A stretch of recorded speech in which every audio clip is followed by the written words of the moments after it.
इसी खबर पर ज्यादा जानकारी के साथ हमारे ब्यूरो चीफ अमलेंद्र सिंह भी जुड़ गए हैं। अमलेंद्र, अब मुख्यमंत्री योगी आदित्यनाथ ने संज्ञान लिया है, तो और साथ ही एक सकारात्मक पहल छात्रों के लिए देखने को मिला है। तो अमलेंद्र, आपको क्या लगता है कि मुख्यमंत्री योगी आदित्यनाथ का जो ये कहना है और छात्रों में किस तरीके से संदेश गया ये, क्योंकि इससे पहले आपने खूब देखा कि राजधानी लखनऊ में खूब राजनीति भी हो रही थी इस मामले को लेकर लगातार कि छात्र वहां पर धरने पर बैठे हैं, प्रदर्शन कर रहे हैं, सरकार की तरफ से कुछ कहा नहीं जा रहा है, लेकिन अब कर दिया गया।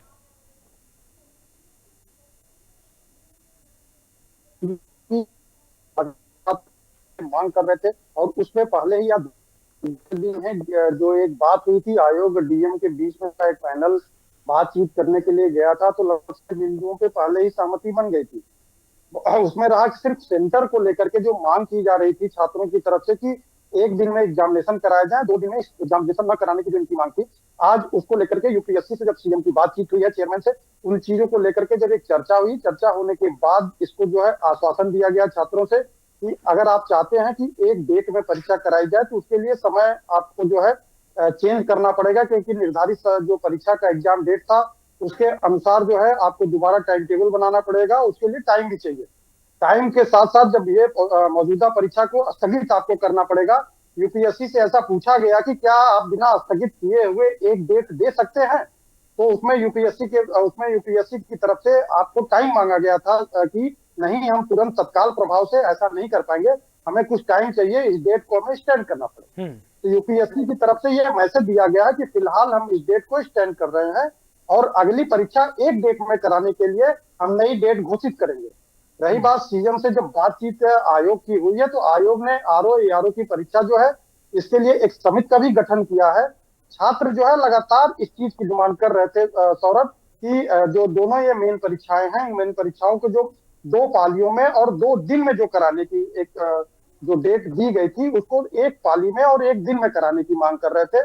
उन्हीं सारी चीजों पे जो एक सीएम से और यूपीएससी के चेयरपर्सन और अधिकारियों के बीच में जो एक बातचीत हुई है, उसी का नतीजा ये निकल करके आया है कि फिलहाल परीक्षा की डेट जो है अभी जो है स्थगित की जाए और आगे की जो है डेट निर्धारित की जाए, और इसमें जो है छात्रों को कोई दिक्कत ना हो, छात्रों को कोई परेशानी ना हो, उस तरीके से आप परीक्षा कराइए और सेंटर भी उसी तरीके से अलॉट करिए कि कोई पेपर लीक ना हो, दूर का सेंटर ना हो, और जो भी स्केलिंग पद्धत है उसको भी लेकर के बात करिए। हालांकि अभी मौजूदा समय पे छात्र जो है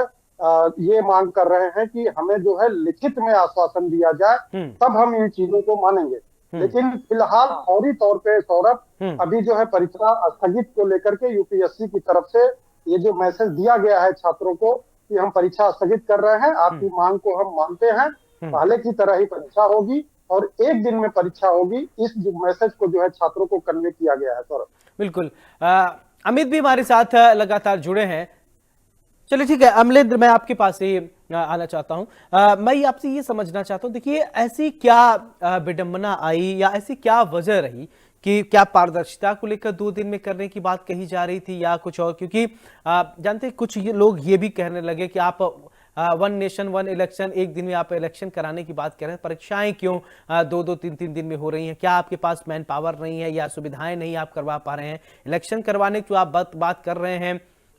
भविष्य में, लेकिन आप एग्जाम को नहीं, इन तमाम चीजें आपने भी लोगों से बातचीत की होगी, देखने को आपको मिला होगा। क्या वजह रही कि ऐसा लगा कि नहीं 2 दिन में परीक्षा हो जाए? सौरभ देखिए, सबसे बड़ी चीज एक होती है कि लगातार शिकायत मिल रही थी परीक्षा को लेकर के कि परीक्षा लीक हो रहा है, पेपर्स जो हैं वो लीक हो रहे हैं। और दूसरी चीज ये थी कि जो एक गार्जियन को सेंटर पे पहुंचने के सौरभ एक दिन में अगर ज्यादा छात्र देंगे तो आप हमेशा ये देखते रहे हो कि ट्रेन संचालन बाधित होती थी, लोग पेपर के चक्कर में जो है बच्चे जो है एक ही दिन में बसों में भर के जाते थे, खिड़कियों से लटक के जाते थे, और रेलवे में आप देखते थे कि कंडीशन वो होली दीपावली वाली होती थी सुविधा, जब परीक्षा कोई होता था, बड़ा कोई भी एग्जाम होता था, तो छात्र जब एक साथ 1000 50,000 की छात्र में एक जिले में पहुंचेंगे अगर सौरभ, तो वहां पे परिवहन व्यवस्था थोड़ा सा लाचार होगा। और इन्हीं सारी चीजों को लेकर के सीएम ने छात्रों के लिए ही ये निर्णय लेने के लिए बोला था कि छात्र को कोई दिक्कत का सामना ना करना पड़े। परीक्षार्थी अगर परीक्षा देने जा रहा है तो उसको किसी भी प्रकार की कोई समस्या नहीं होनी चाहिए, उसके गार्जियन को कोई समस्या नहीं होनी चाहिए। हाँ। क्योंकि अगर वो छात्र एक अच्छे मन से जाता है परीक्षा देने जी। के लिए, तो वहां पर अगर वो समस्या से जूझेगा तो वो स्वस्थ मानसिकता से कैसे पेपर दे पाएगा। जी। रही बात एक नकल कराने की, जो एक थी कंप्यूटराइज था, सीसीटीवी कैमरे से लैस होना सेंटर होना चाहिए। इन सारी चीजों को अगर देखा गया तो ज्यादातर जो परीक्षाएं कैंसिल होती थी, जो पेपर लीक होने की बात होती थी, सेंटर से जो पेपर लीक होते थे, पैकेट का फटा होना, सील का टूटना, इस तरह की जो एक गैर जिम्मेदाराना सेंटर्स जो होते थे, उसको चिन्हित करके सौरभ एक जो है ये निर्णय लिया गया बिल्कुल। कि परीक्षा जो है वो कराया जाएगा और वो परीक्षा पेपर लीक नहीं होगा। पेपर लीक के साथ साथ जो छात्रों को समय से स्टेशन पे पहुंचना, परीक्षा केंद्र पे पहुंचना, उसकी प्रॉपर व्यवस्था कराया जाना। पिछले परीक्षा में आप दरोगा की जो पुलिस भर्ती की जो परीक्षा निकली थी, आपने उसमें देखा होगा सौरभ कि छात्रों को लोग अवेयरनेस के रूप में गार्जियन, दूसरे गार्जियन अगर किसी का गलत सेंटर पे कोई पहुंच गया तो पुलिस कर्मी भी पहुंचा देते थे, अपनी बाइक से पहुंचा रहे थे, गार्जियन अपनी कार से पहुंचा दे रहा था। तो उसका सबसे बड़ा एक प्लस पॉइंट ये था सौरभ की सेंटर पास में होना और शहर में होना। 40 किलोमीटर शहर से दूर अगर सेंटर होगा, किसी का सेंटर वहां जाना है, तो स्वाभाविक सी बात है कि अगर एक सेंटर पे हम आधा घंटा पहले पहुंचते हैं, अगर वो गलत सेंटर पे पहुंच गया तो 40 किलोमीटर दूर अगर किसी तरीके से उसको पहुंचाना होगा सौरभ, तो वो 1 घंटा उसको लगेगा।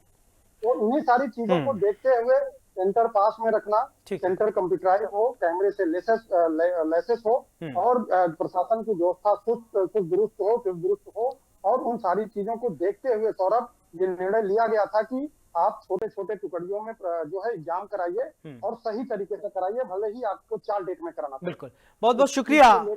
अमलेंद्र, तमाम जानकारी के लिए आपका बहुत बहुत शुक्रिया हमारे साथ जुड़ने के लिए। और इसी के साथ इस बुलेटिन में मेरे साथ फिलहाल इतना ही। नमस्कार।